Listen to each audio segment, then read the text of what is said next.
ஷங்கர் கமல்ஹாசன் மீண்டும் இணையும் எந்திரன் 2.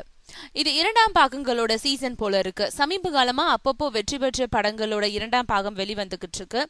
2 தினங்களுக்கு முன்னாடி கூட கோ 2 படம் வெளியாகி இருக்கு. இப்போ சிங்கம் 3, சென்னை 28 2, எந்திரன் 2 தொடர் பாகங்கள் உருவாகிட்டு இருக்கு. இருந்தாலும் சில படங்களோட தொடர்ச்சியை மீண்டும் எடுக்க மாட்டாங்களான்னு ஏங்க வைக்கும் சில படங்களும் இருக்கு. அந்த விதத்துல ரஜினிகாந்தோட பாட்ஷா, கமல்ஹாசனோட இந்தியன் ஆகிய திரைப்படங்கள் வராதான்ற ஏக்கம் ரசிகர்கள் கிட்ட இருக்கு.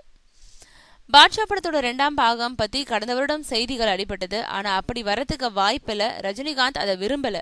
ரசிகர்கள் மனதுல ஒரே பாட்ஷா மட்டுமே இருக்கணும்னு சொன்னதா தகவல் வெளியாச்சு. இப்போ கமலஹாசன், ஷங்கர் முதல் முறையா இணைந்த இந்தியன் படத்தோட 2ஆம் பாகம் உருவாக போறதா தகவல்கள் வெளியாகி இருக்கு. இந்தியன் படத்தை தயாரிச்ச ரத்னம் 2ஆம் பாகத்தையும் தயாரிக்க போறதாகவும், இது சம்பந்தமா கமலஹாசன், ஷங்கர் ஆகியோர்கிட்ட அவர் பேசி இருக்கிறதாகவும் சொல்றாங்க.